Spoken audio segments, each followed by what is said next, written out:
Okay, welcome back to all of you guys. Nice to see everyone here. Welcome to anyone who's joining us online as well.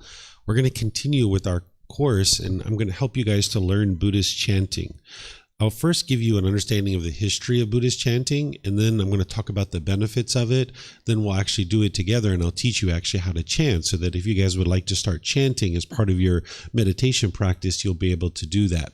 Where chanting comes from is that during the lifetime of the Buddha, he used chanting as a way to help his students to remember the teachings. Every 2 weeks, his students would come together, and they would recite his teachings word for word for word for word. And this is the origins of chanting. And because of this, you can see that there isn't any mystical or magical thing related to chanting. It was purely as a device to help them to be able to remember the teachings. So there isn't anything mystical or magical here. It's not a rite, a ritual, or a ceremony or worship or anything like that.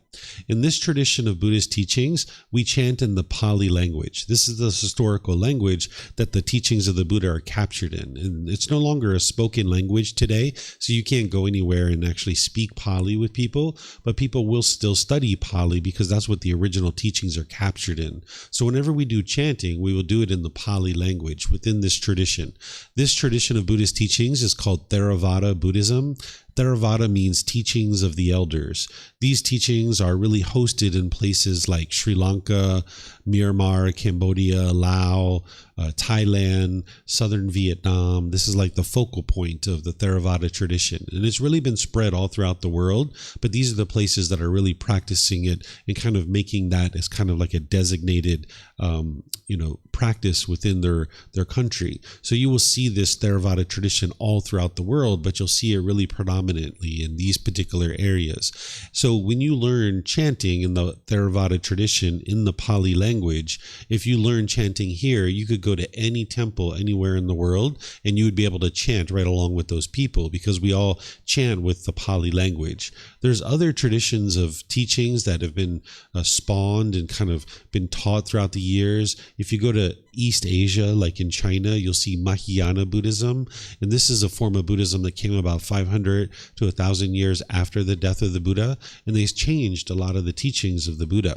And when they chant within their local language. So if you're at a Mahayana temple, say in China, they'll be chanting in Chinese. Or if you're in Vietnam, they'll be chanting in Vietnamese. So you would need to first learn that local language and then chant in that language.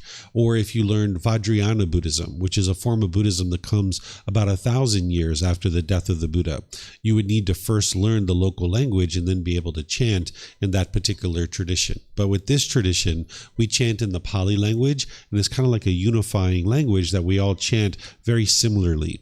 From each region of the world, and even within each region, within each temple, there's slight differences to the way that they chant. So for example, here in Thailand, they might say Puto, where in Sri Lanka, they might say Buddho, right? But when you chant everybody together, it sounds very nice. It kind of harmonizes together. So you'll see slight differences. It's kind of like a dialect. So what I will teach you guys is I will teach you how to chant the Pali language, but I'm doing it with a Thai dialect. So you learning here in Thailand, if you chant in this way, it'll be kind of like with a Thai dialect, but you'll be able to chant with anybody and everybody all over the world with this Pali chanting.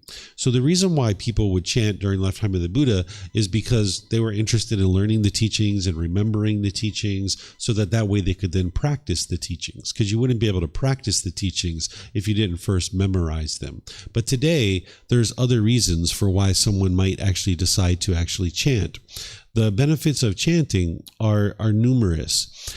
The thing that the Buddha talks about when he's describing meditation, if you look at the original words of the Buddha when he's describing meditation, he will talk about setting up mindfulness in front of you before you start meditating. This is what he describes. You'll see his instructions. If you look in the book series that I share, you will see the guidance from the Buddha on how to actually meditate. He will say, set up mindfulness in front of you. What mindfulness is awareness of mind. So what he's saying is before you start meditating, do something something to set up some awareness of your mind. Don't just plop down into meditation, but instead bring some awareness to the mind. And for me, chanting is a great way to be able to do that. Whether you choose to do chanting or not is up to you. During the lifetime of the Buddha, you had to chant in order to get to enlightenment. There was no other way in order to remember the teachings. But today, you don't actually have to chant in order to get to enlightenment. In my opinion, it's very beneficial. You'll see all kinds of benefits with it. But with chanting nowadays, you wouldn't have to chant to actually get to enlightenment. This is the one thing that I will teach you, that if you didn't do it, you would still be able to get to enlightenment. But all the other things that I teach you, that's the path to enlightenment. But this is kind of like an added bonus of something that you can learn, and it will help you to get to enlightenment, but it's not required. So if you don't use chanting to set up mindfulness in front of you, to set up that awareness of mind, it's important to use something. And you'll hear me talk about this when we talk about meditation tomorrow afternoon, that you're going to need something to be able to ease the mind into meditation and get more benefit out of the meditation itself. For me, I use chanting. Maybe you have something else that you might decide to use. So whatever you decide to use, it's your practice. But the Buddha does encourage you to set up mindfulness in front of you before you start meditating. And chanting is just one way to be able to do that. So this chanting will help you develop awareness of mind, concentration, and memory, because your mind is kind of like a muscle. If you exercise it, it will become strong and you'll be able to use it in certain situations, where if you don't exercise your muscles, you can't use those muscles in any particular situation. So when you're learning chanting, you're going to have to exercise the mind. You're going to have to develop memorization and concentration and awareness of mind. You'll see even here today when you're practicing chanting, it's an opportunity to kind of exercise your mind, so to speak. So that's one of the benefits of chanting. It also helps you develop awareness of breath. These are things that you need as you ease into meditation. Awareness of your mind, awareness of the breath. And by doing so, you'll actually be able to get benefit in the meditation right away at the very beginning. Whereas if you didn't have something to have awareness of mind and awareness of your breath, if you just plop down into meditation, you probably won't be getting benefit for 5, 10, 15 minutes into your meditation. But if you do a little bit of chanting to ease into it, you'll have awareness of mind and awareness of your breath right at the very beginning of your meditation, and you can start reaping the rewards of meditating from the very beginning. You'll notice that chanting slows, relaxes, and eases the mind into meditation. One of the things that goes on when the mind has craving, desire, attachment, this longing and yearning where the mind is chasing after things, is it tends to speed up. It tends to want to do things really quickly. You might notice people really walking down the street really fast. Where here in Chiang Mai, you might notice that people kind of really walk slow when they're in Chiang Mai. The Chiang Mai people, they will walk really, really slow, because if the mind has got a lot of craving in it, it'll just go. So one of the things you would like to do is slow the mind down, because you'll actually make better decisions when you slow the mind down. Oftentimes people think fast and quick is better, but it's not, because the faster and quicker you do something, you don't have time to think through your decisions, and oftentimes you implement a decision that isn't really well thought out. But if you take your time and you implement your decisions in a slow way, that you can really think through your decisions before you implement them, you can be sure that it's a wise decision and it'll produce wholesome results. So it's helpful to actually slow the mind down as you're easing into meditation, and during the meditation too, is really slow the mind down, because with craving, desire, attachment in the mind, you have a lot of quickness in the mind, and you can slow that down. You might notice that chanting is great to use as an audible indication of improvement to your practice. That as you're chanting, you can audibly hear your chanting improving. Because as you're developing your mind in meditation and some of these other things, you might have certain challenges to see whether or not you're actually making progress. But with your chanting, there's an audible indication that your practice is improving, because week to week, month to month, even one session to another session, you can hear your chanting improving, and this is going to help you to be able to be motivated and encouraged and enthused in moving your practice forward. So chanting gives you an audible indication that your practice is improving. Some other things that chanting can do for you is it can help you cultivate respect for the elders and for Gautama Buddha. What I mean by the elders is that these chants and these teachings that you guys are learning, they've actually come down through a long line of people from the time of the Gautama Buddha until now, these teachings have been handed down from person to person to person to person to person. And we will never know the names of all of those people, but we can have respect for them that they found some benefit in these things and they preserve them and pass them down from generation to generation. And now they're in your hands to be able to improve the condition of your mind. If it wasn't for all of these people and Gautama Buddha himself, you wouldn't be able to learn these teachings to be able to improve the quality of your mind in your life. So it's helpful to have respect for all people in the world. That's something that you're going to need to cultivate, is learn how to respect everybody and anybody. And this can kind of get started with the chanting, where you develop a respect for the elders, the people who have passed these teachings down, and Gautama Buddha himself. So as I shared at the beginning, it's important to understand that there isn't anything mystical or magical about chanting, because you're going to hear people that tell you that there is. You might go to a temple and they say, here, chant this chant. This is a special chant that only our temple knows. And if you chant it, you're going to get wealthy or you're going to get rich. Or chant this extra special chant. If you chant this chant, you're going to get this extra long life.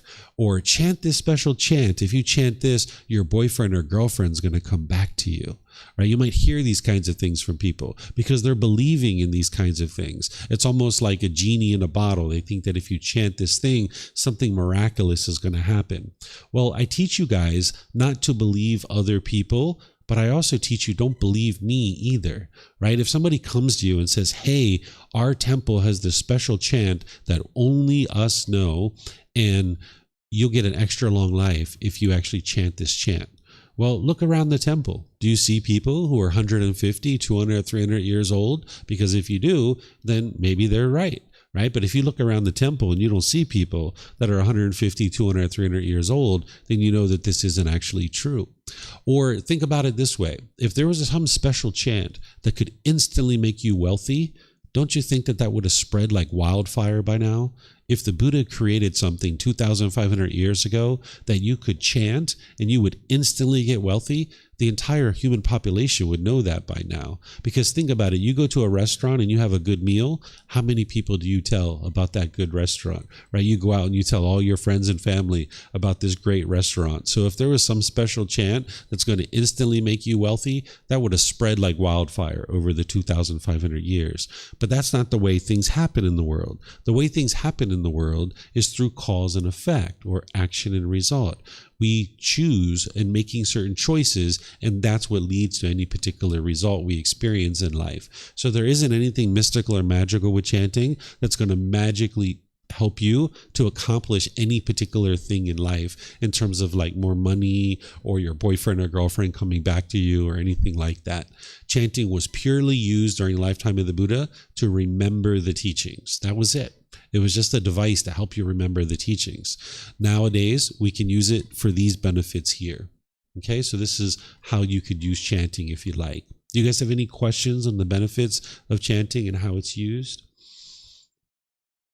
No? Okay.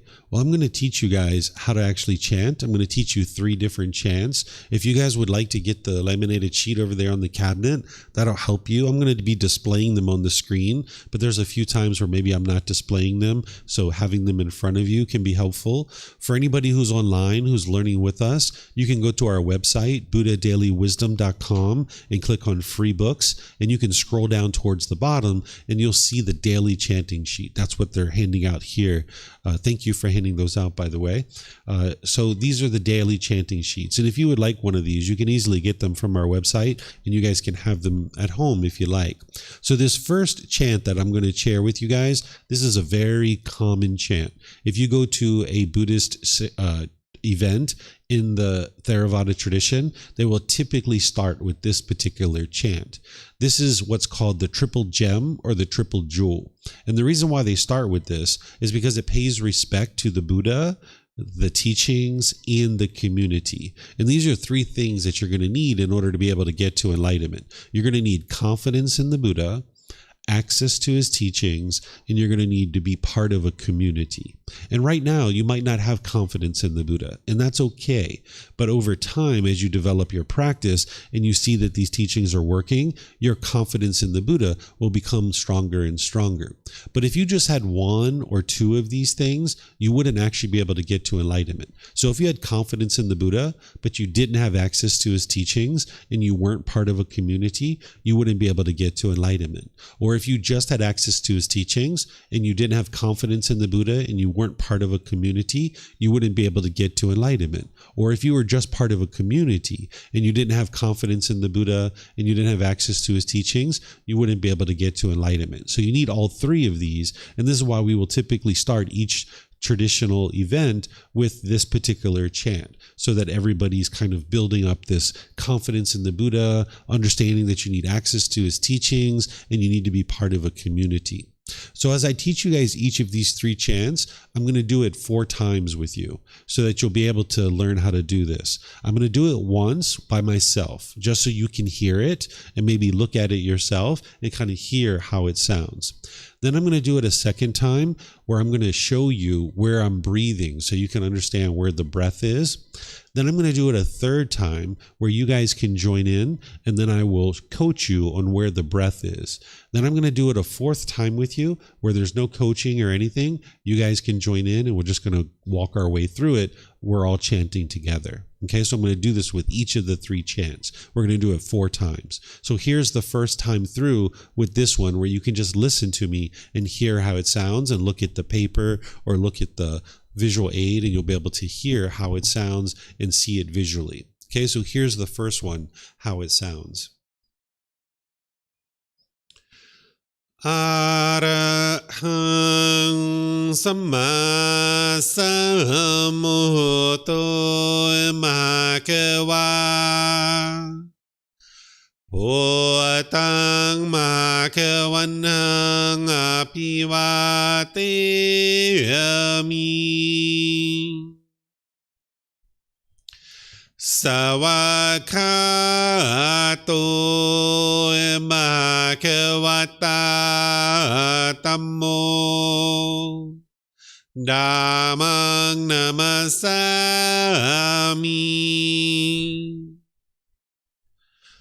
Supatipano Bhagavato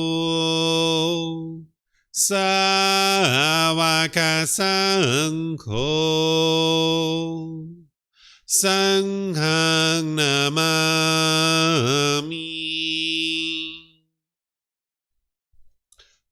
Okay, so that was the first time through. And if you might have noticed at the end of each one of those phrases, I did a little bit of a bow. That's just to show respect to the Buddha, to the teachings, to the community, just showing my respect. Whether you choose to do that or not, it's up to you. It's your practice. If you're in a big group of people, they will typically be bowing to the floor at the end of each one of these. They will be prostrating to the floor. This is in Thai, we call it a klop, where you're maybe clopping. That's how we would maybe say a little bit of Thai, a little bit of English. So you might see people like bowing to the floor at the end of each one of these phrases. Since I'm sitting here in a chair, I'm just kind of bowing with my hands. Whether you choose to bow or not, up to you. Whether you choose to bow to the floor, up to you. It's your practice. If you go somewhere and you choose not to bow and people get angry or frustrated about that, you're not causing their anger and frustration. Their mind is causing it itself. So you can decide for yourself how you would like to do this. So I'm going to do this a second time through so you guys can hear it again, but I'm going to show you where I'm breathing. And you don't have to breathe in this place, but it's an option for you if you would like to breathe in this location, just kind of a little bit of a guidance. Okay, so what I do at the beginning is I take a nice deep breath as I bring my hands together, and then I chant, Arahang Samma Sambuddho Bhagava. And then here, this is where I take a breath. Bhutang Bhagavanang Apivateyami. And then as I'm bowing, I'm going to be taking a breath there. Savakato Bhagavata Tammo Take a little breath here. Dhammang namasami. And then as I'm bowing, I'm going to be taking a breath. Supatipano bhagavato. Little breath here. Sāvaka-saṅkho. There's a little breath here. Saṅghang namami. And then as I'm bowing, I'm going to take a deep breath, easing into the next chant. Okay? So this is the second time through. Now the third time through, you guys are welcome to join in, and I'll show you guys where the guidance is as we're actually chanting together. So no need to be shy, no need to be reserved or anything like that. Like really let it out, right? Like you're in a classroom, you're here to learn. So just let it out. Just feel free to chant, okay? So if you'd like to bring your hands together, you can. You don't have to. It's totally up to you. It's your practice. But some people like to bring their hands together. And some people will even hold that sheet like in their fingers, like with their hands. They'll kind of hold it and slip it into their fingers. Yeah, like Rona's doing there. Some people like to do it that way. So you can do it that way if you like. It's up to you. It's your practice, okay? So here, you take a nice deep breath at the beginning. And now let's all do it together. Arahang Samma Sambuddho Bhagava. There's a breath here. Bhutang Bhagavanang Apivateyami. Big breath here. Sāvakato bhagavata dhammo. Little breath here. Dhammang namasami. Big breath here.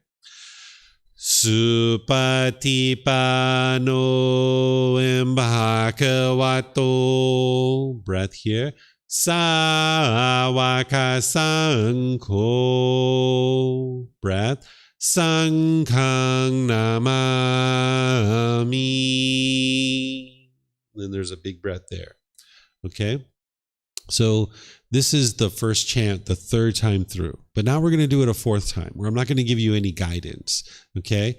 This is where pretend like you're on The Voice, all right? Or American Idol or Chinese Idol or whatever they have in your country that is like a singing show. Pretend like you're on that show and you're auditioning for that show. Really let it out, because I couldn't even really hear you guys. One of the ways I know you guys are chanting is usually you guys overpower me. When I was just in the US teaching this past month, man, they were chanting really, really loud, really, really good. They were all harmonizing together. It sounded so beautiful. So you guys can do that too. You guys can chant and be really strong, really powerful. So no need to hold back. Just really let it rip, okay? So pretend like you're on American Idol or, you know, The Voice or something like that, okay? What do they have in China? Do they have some kind of show like that? What's it called? You don't know? Okay. All right. American Idol, but they probably don't call it American Idol or Chinese Idol. Do they call it Chinese Idol? Yeah, they do? Really? Do they call it Chinese Idol?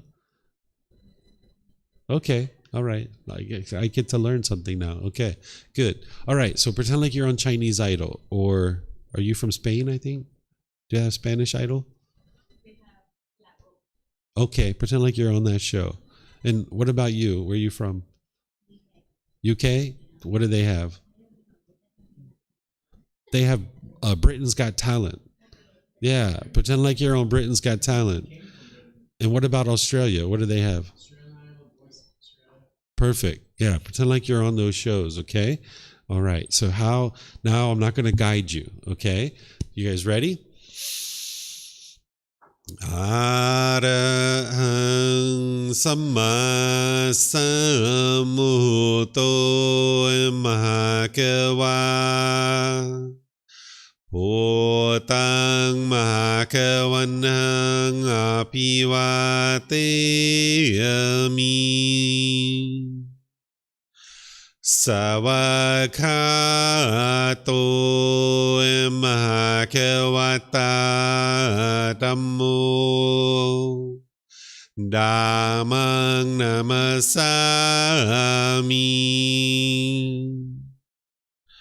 Supatipanno Bhagavato Sāvaka Saṅkho Sanghang Namami.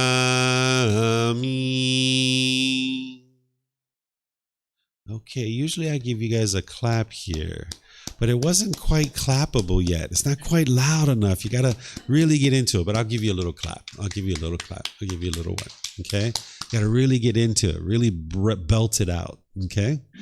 Any questions on this one? No questions?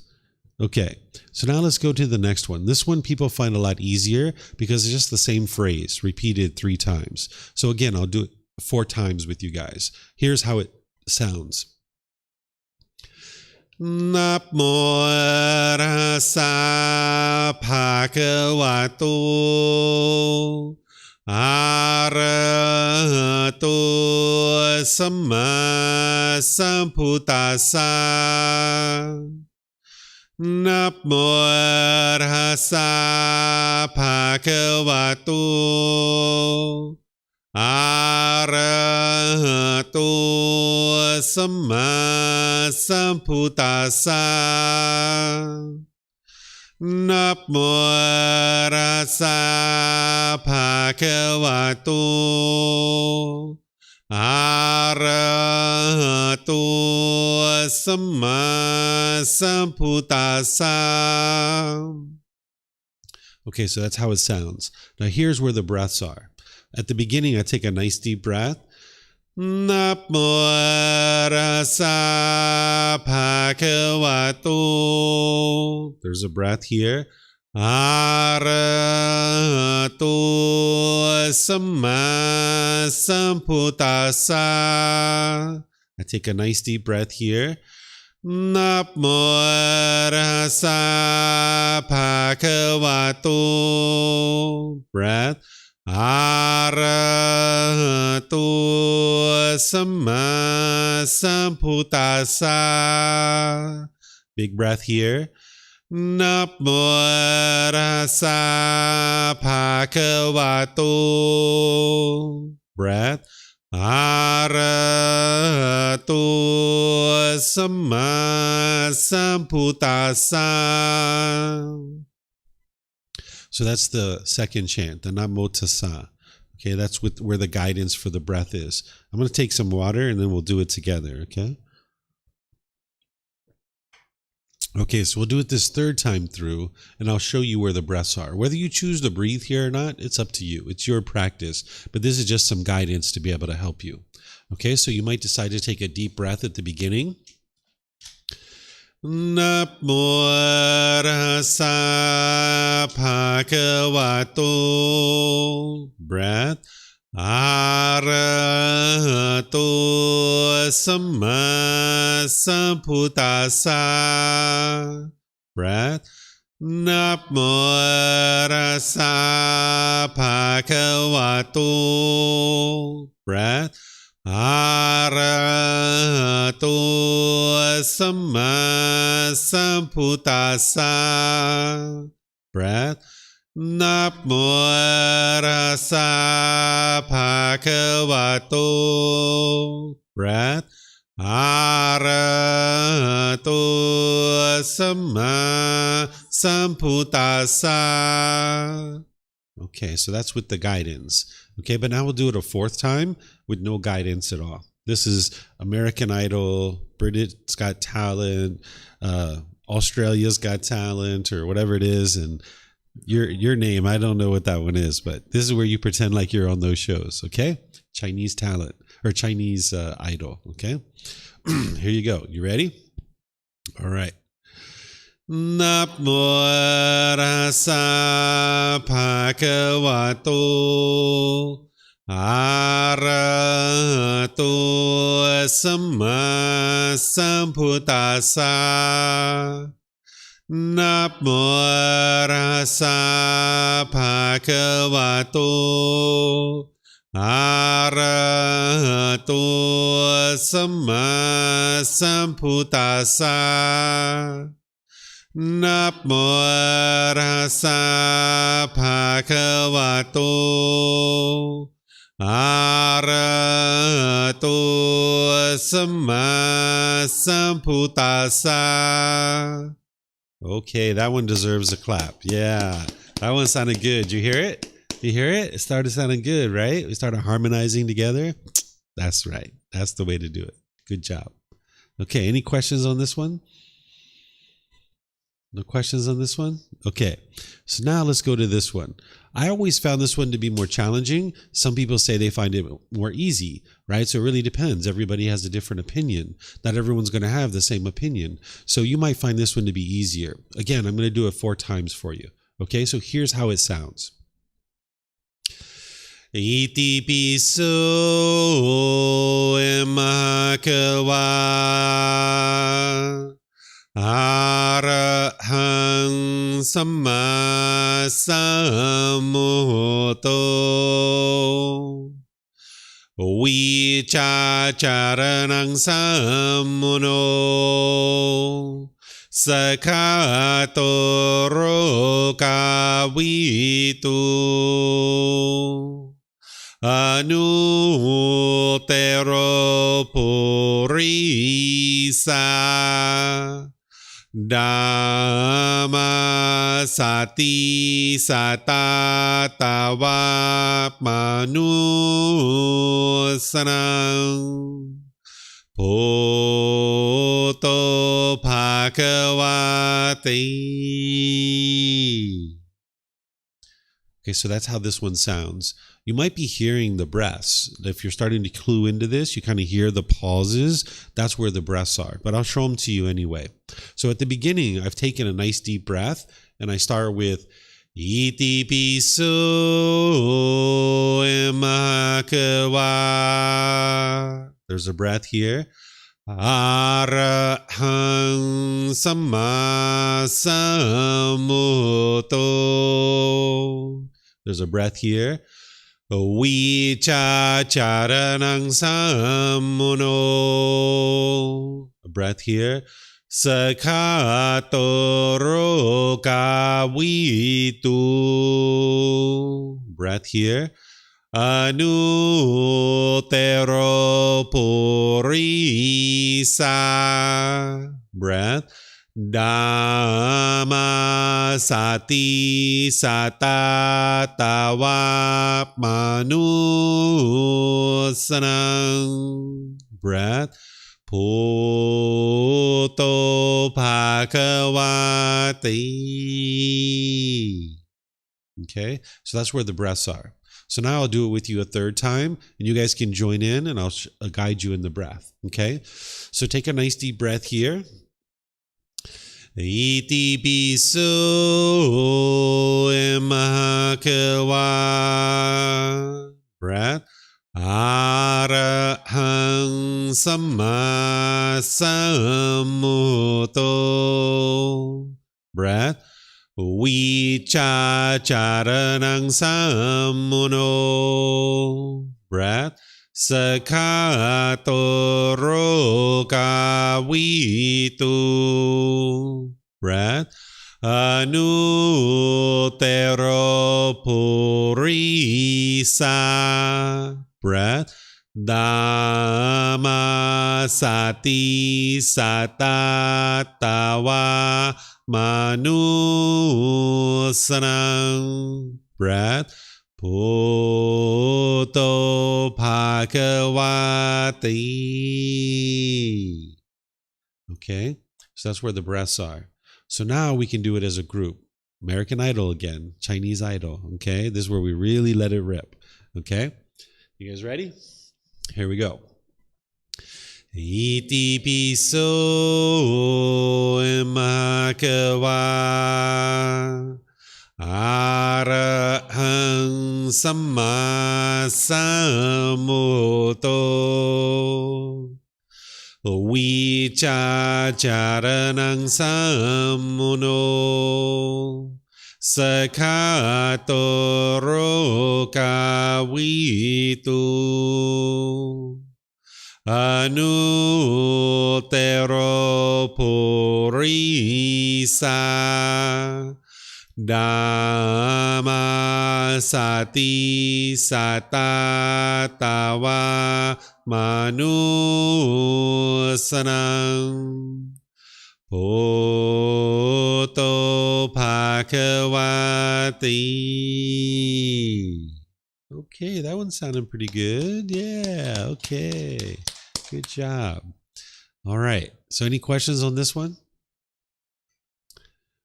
All right. Well, how about this? How about if we go through all three of them at one time?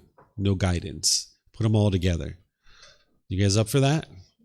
Yeah? Okay, let's do it. All right, here we go. Arahang Samma Sambuddho Mahakava Bhutang Mahakavanang Apivateyami Savakato Mahakavata Tammo Dhammang Namasami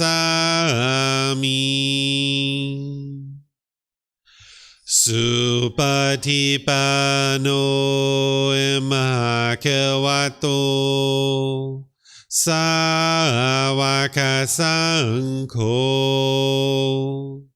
Sanghang Namami Namo Rasa Bhagavato Arahato Samma Sambuddhassa Namo Rasa Bhagavato Arahato Samma Sambuddhassa Namo Rasa Bhagavato Arahato Samma Sambuddhassa Iti piso mahakava Arahang Samma Sambuddho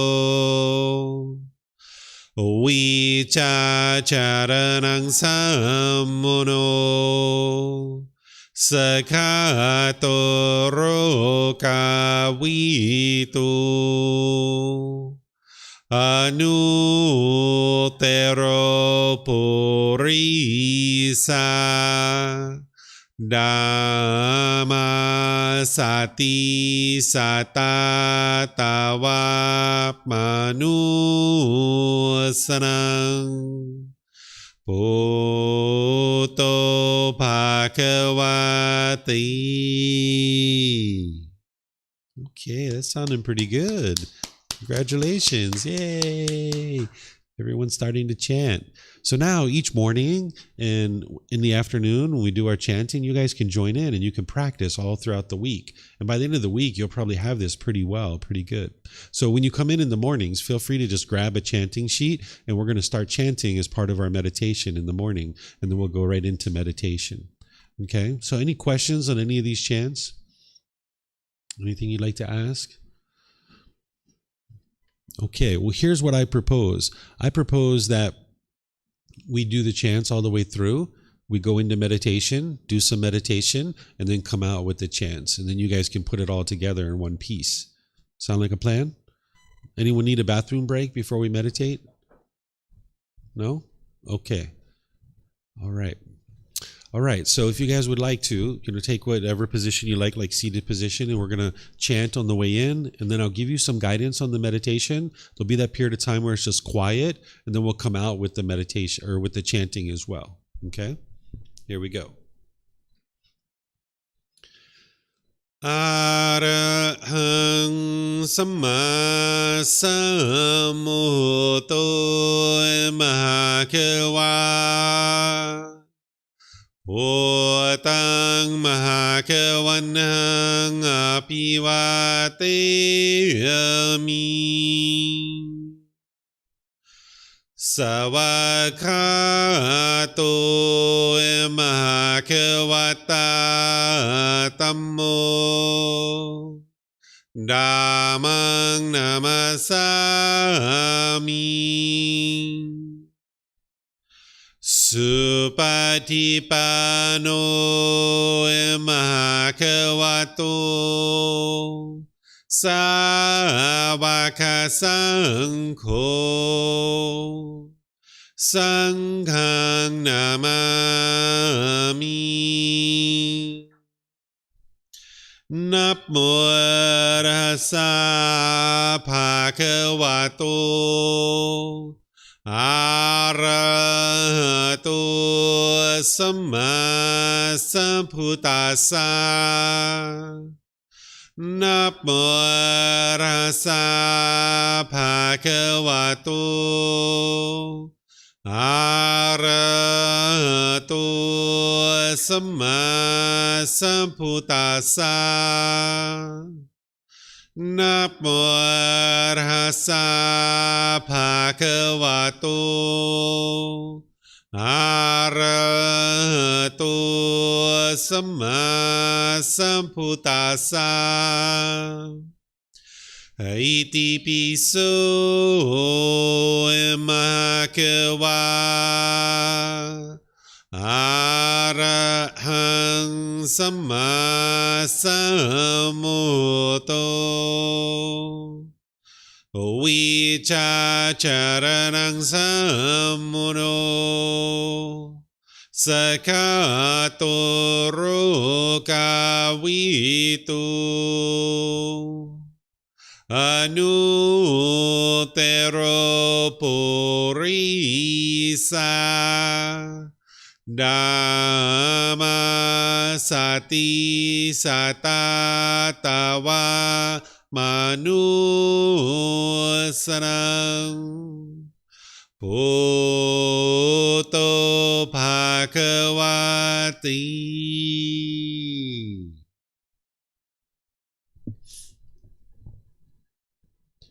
Okay, with the lower body and hands and arms comfortable, and the upper body erect, just close the eyes and start breathing in through the nose and out through the nose. Here you're just looking to establish the breath, a nice, natural, steady, consistent breath. Not forced or controlled, just a gradual inhale through the nose, experiencing the full breath. And then whenever you're ready, exhale out through the nose. Breathing in and out. Breathing in and out. Your breath may not match up with the guidance that I'm providing, and that's okay. This is your practice. I'm just here for guidance. You can use this voice as a reminder that whenever you get to the next inhale, breathing gradually through the nose, developing a nice, natural, steady, consistent breath. And then whenever you're ready, exhale out through the nose, experiencing the full breath. Breathing in and out. Breathing in and out.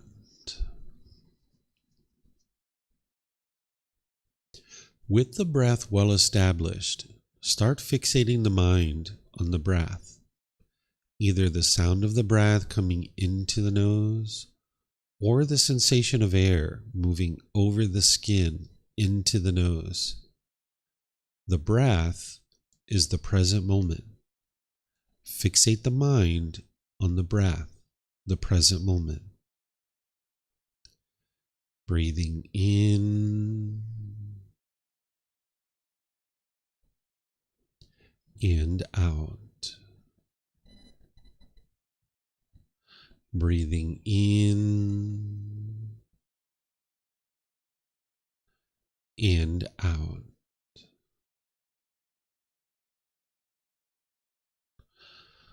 With the mind fixated on the breath, whenever you notice that it moves off the breath, cut that off, let it go, and come back to the breath, the present moment.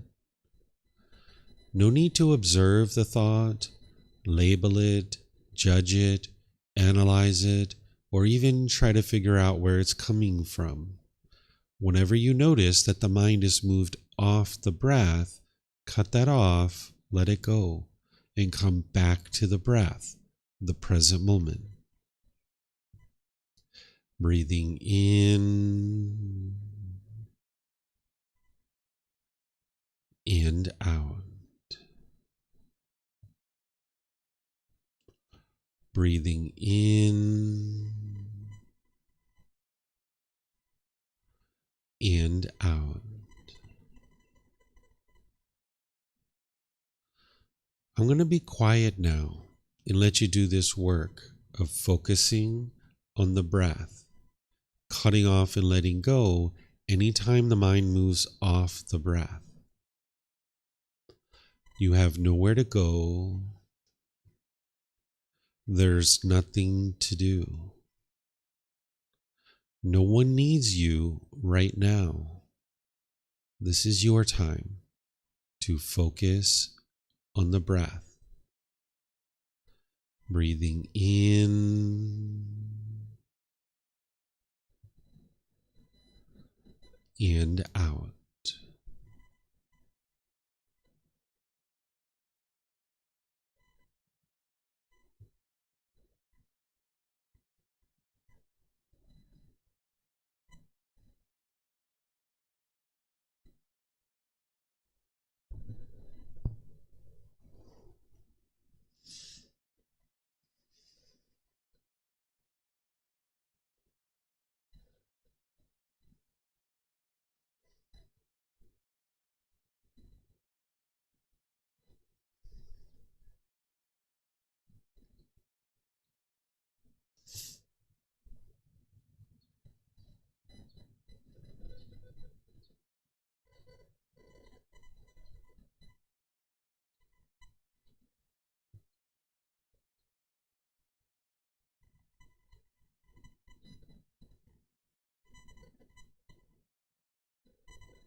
อะระหังสัมมาสัมพุทโธมหะกวา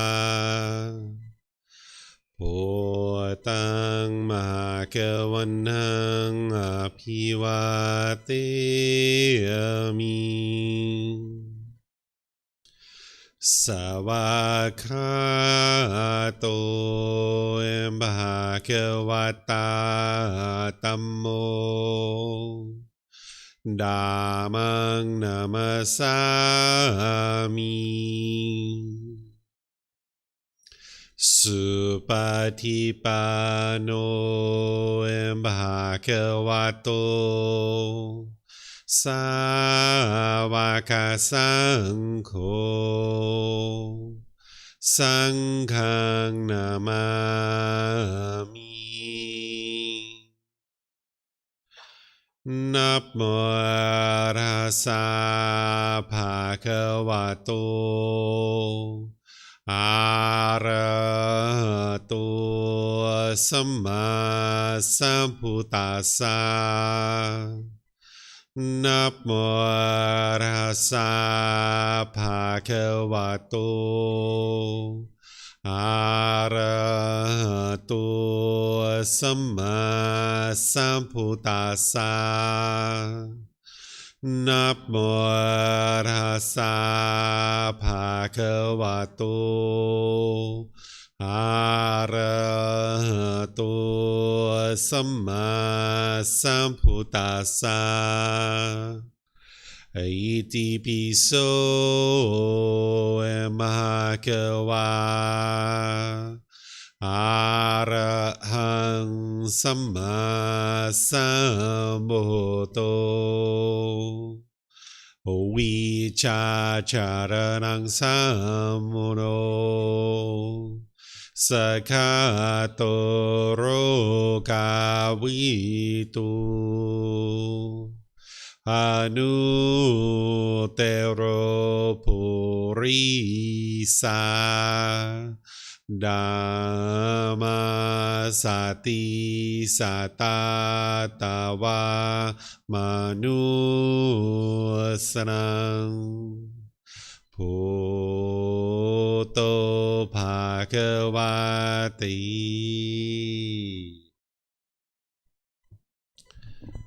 Okay, that's our chanting with meditation.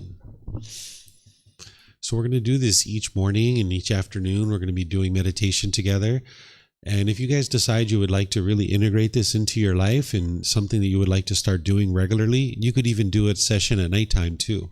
That if you're doing 2 or 3 sessions per day, this is ideal for you. The Buddha meditated 3 times a day. And if you're building up to that level of meditation, it'll really help you. So 2 or 3 sessions per day is really what you'd like to gradually build up to. Sometimes it takes people 6 months, a year, even 2 years to build up to that. But you guys have some time now that you're here in Thailand and you're learning in this class where we're going to be doing meditation twice a day in the class. So if you get one more at home on your own in the evenings, this would be really wonderful for you. It's kind of build your momentum as you're leading into next week, that this week you can really build up the momentum of your meditation. So if you guys would like to meditate this evening, that would be wonderful for you. You know, sometime before you go to sleep, if you go to sleep at 10 o'clock, probably somewhere around 9:15, you like to be meditating. But that doesn't mean you couldn't meditate at 6 or 7 or 8, because you surely could. But just somewhere around there, you'd like to be meditating. And that'll really help you to build your momentum as you're going forward in this week. Tomorrow, I'm going to be helping you guys to learn the Four Noble Truths, the Eightfold Path. We're going to spend the entire morning on that. I'm going to really spend a lot of time walking through that slowly but surely in a way that you can learn, you can reflect, independently verify, and practice. I'm going to be using the words of the Buddha. This is the real core central teaching of the Buddha. You wouldn't be able to understand anything that the Buddha has to teach if you didn't understand this teaching. You're going to ultimately need to commit this teaching to memory, but tomorrow maybe it'll be your first time through that you'll actually be able to learn it. And then you'll be needing to revisit that teaching multiple times. You might even see tomorrow some people that have been learning with me. Sometimes they show up on Tuesdays because they know I'm teaching it and they like to revisit it and kind of refresh their memory on it. So tomorrow we're going to really take our time the whole entire morning walking through the Eightfold Path. And then in the afternoon, I'm going to be diving into meditation and teaching you all the ins and outs of meditation. So whatever you guys decide to do today, have a very lovely and wonderful rest of your day. Thank you for joining for this part of the course, and perhaps I'll see you guys tomorrow. Okay?